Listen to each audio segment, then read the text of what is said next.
आखिर ऐसी क्या वजह थी कि उसे 1 लाख किलो फ्यूल आसमान की बुलंदी पर ज़ाया करने पड़ा। एक ऐसा जहाज़ जो उसने अभी टेक ऑफ लिया था, लेकिन अचानक ही उस जहाज़ के अंदर खुलबुली मच जाती है और फिर अचानक से ही मुसाफिर चीखना-चिल्लाना शुरू कर देते हैं और फिर उस जहाज़ को वापस आना पड़ता है। आखिर ऐसी क्या वजह थी कि उस जहाज़ के अंदर इतनी ज़्यादा प्रॉब्लम पैदा हो रहे थे?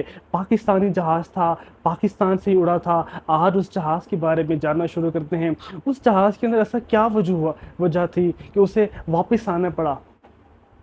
ये 11 बजकर 20 मिनट हो चुके थे।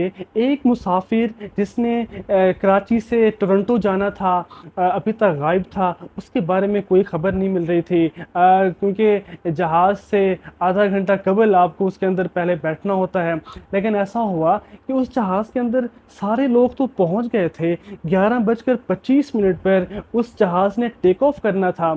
सारी तैयारी कंप्लीट हो चुकी थी, अनाउंसमेंट्स जारी थी, कराची के इस एयरपोर्ट पर गहमा-गहमी होती है, कुछ परवाज़ें आ रही होती हैं, कुछ जा रही होती हैं। लेकिन ऐसा हुआ कि उसके अंदर एक बंदा अभी तक भी गायब था। अचानक से ही ऐलान हुआ कि उस बंदे की आमद हो गई है। वो अपना बोर्डिंग पास लेकर भागता हुआ सीधा उस फ्लाइट की तरफ भागा और उससे जनाबे वाला उसको जगह मिल गई और फिर उसके बाद उस जहाज़ के अंदर वो सवार हो गया। कहानी आगे बढ़ती है। उसके बाद क्या होता है जनाब, वो मुसाफ़िर अपनी सीट पर हाँफता-काँपता आकर बैठ जाता है। लोग उसे बड़ी दिलचस्पी से देखते हैं। कुछ लोग जो उसके साथ बैठे होते हैं, सवालिया निशान से पूछते हैं, "जनाब कहाँ रह गए थे? आपकी वजह से हमारा जहाज़ लेट हो रहा था।" लेकिन ऐसा होता नहीं है, जहाज़ को टेक ऑफ लेना होता है।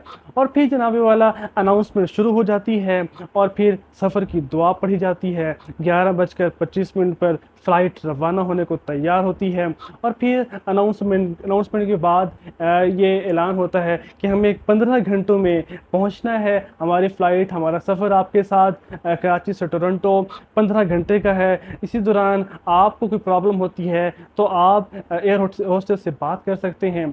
और फिर ऐसा हुआ जनाब कि जो ही कराची से टोरंटो जाने वाली पीके 783 जब तैयार हुई, तो उसके बाद जो ही उसने कराची की फ़िज़ा को छुआ, आसमान की बुलंदी की तरफ गई, अभी कराची का ही सिस्टम चला हुआ था, अभी हम कराची के अंदर ही थे कि अचानक से ही एक मुसाफ़िर चीखना शुरू कर देता है, वो ज़ोर-ज़ोर से चिल्लाना शुरू कर देता है। ये वही मुसाफ़िर था जो लेट पहुँचा था, जिसकी वजह से सब मुसाफ़िरों को परेशानी हो रही थी और फिर अचानक से ही उसने चीखना-चिल्लाना शुरू कर देता है। उसका जो है ना नर्वस ब्रेकडाउन शुरू हो जाता है। वो ज़ोर-ज़ोर से चीखना पड़ जाता है। चीखने के साथ-साथ वो आँखें फाड़-फाड़ के लोगों को हेल्प करने को कह रहा होता है। एयर होस्टेस उसके पास जाती है, तो वह कहता है कि मेरे लेफ्ट बाजू में दर्द हो रहा है, मुझे बहुत ज़्यादा पेन हो रहा है, प्लीज़ खुदा के लिए कुछ करें। अचानक से ही उस बंदे के चिल्लाने के बाद बहुत सारे लोग डिस्टर्बेंस का शिकार हो गए, परेशानी का शिकार हो गए कि आखिर अभी ही जहाज़ जो है वो टेक ऑफ कर रहा है और अभी इस बंदे ने चीखना शुरू कर दिया है। लेकिन उसकी बात जेन्युइन थी, उसके लेफ्ट बाजू में पेन हो रहा था, बहुत ज़्यादा दर्द हो रहा था। ज़ाहिर-सी बात है, इंसान बिल्कुल भी छोटा-सा भी ज़ख्म बर्दाश्त नहीं कर सकता, छोटा-सा भी दर्द बर्दाश्त नहीं कर सकता। ये इंसान की फ़िज़िकल स्ट्रक्चर ही ऐसा है। उसके बाद अनाउंसमेंट शुरू हो जाती है कि अगर कोई पैसेंजर जो डॉक्टर हो, तो वो हाज़िर हो, वो फ़ौरन अपनी जो है ना सर्विसेज़ दे, तो उसकी खुशकिस्मती गुड लक कि वहाँ पर 2 डॉक्टर मौजूद होते हैं। डॉक्टर उन्हें आकर चेक करते हैं और उसके बाद वो रिपोर्ट करते हैं कि इसको मसल्स का पेन है, नॉट हार्ट अटैक। उसे हार्ट अटैक नहीं आया, लेकिन क्योंकि अभी तक वो जो मुसाफ़िर होता है वो चीख रहा होता है, चिल्ला रहा होता है, वो यही कहता है कि किसी तरह मुझे जो है ना हॉस्पिटल पहुँचाया जाए, मैं यहाँ मर जाऊँगा। मुसाफ़िर की इस क्रिटिकल सिचुएशन को देखते हुए, इस बहुत ज़्यादा परेशानी वाली हालत को देखते हुए वहाँ पर अनाउंसमेंट होती है, एयर होस्टेस जाकर अनाउंसमेंट करती है कि अगर कोई डॉक्टर मौजूद है, अगर इन पैसेंजर में कोई डॉक्टर मौजूद है, तो वो आकर इस मुसाफ़िर को चेक करें, अपनी सर्विसेज़ दें, उसकी जान बचाएँ। तो गुड लक ये कि वहाँ पर 2 मुसाफ़िर बैठे होते हैं, वो आकर उसे चेक करते हैं, उसे देखते हैं, उसकी हार्ट की पल्स को देखते हैं, उसके ब्लड प्रेशर को देखते हैं डॉक्टर उन्हें आकर चेक करते हैं, उसका ब्लड प्रेशर चेक करते हैं, उसे वो टैबलेट देते हैं जो इब्तदाई तौर पर हार्ट के मरीज़ों को रखी जाती है, लेकिन ऐसा हुआ नहीं। उसका जो ब्लड प्रेशर था वो नॉर्मल था। उसकी नॉर्मल रिपोर्टों के साथ ये बताया गया कि इस बंदे को, इस मरीज़ को क्योंकि मसल पेन हो रहा है, हार्ट पेन नहीं हो रहा। लेकिन मरीज़ जो है वो मुसलसल चिल्लाए जा रहा है, उसकी जो पेन है उसका, उसके अंदर कोई कमी नहीं आ, क्योंकि उसके दर्द में इज़ाफ़ा होता जा रहा है। और पायलट और सारे एडमिन के लोग जब अपने राब्ता करते हैं कराची हेडक्वार्टर से कि हमें क्या करना चाहिए इस किस्म की सिचुएशन में, तो ये सारे लोग फ़ैसला करते हैं क्यों ना जहाज़ को वापस मोड़ा जाए, क्योंकि ये एक ज़िंदगी का मामला है, ये एक इंसान की लाइफ़ का मामला है। तो खुदा ना ख़ास्ता अगर कुछ हो जाए तो उसका जवाबदेह कौन होगा? तो इस हवाले से डॉक्टर्स और सारे लोग फ़ैसला करते हैं कि क्यों ना जहाज़ को कराची की तरफ वापस मोड़ा जाए। और फिर इस पेश नज़र वो ये फ़ैसला करने के बाद वो ये देखते हैं, क्योंकि इतना भारी जहाज़ होता है, क्योंकि उसके अंदर 1 लाख किलो फ्यूल होता है, मतलब 85,000 लीटर फ्यूल, जो बहुत ज़्यादा भारी होता है।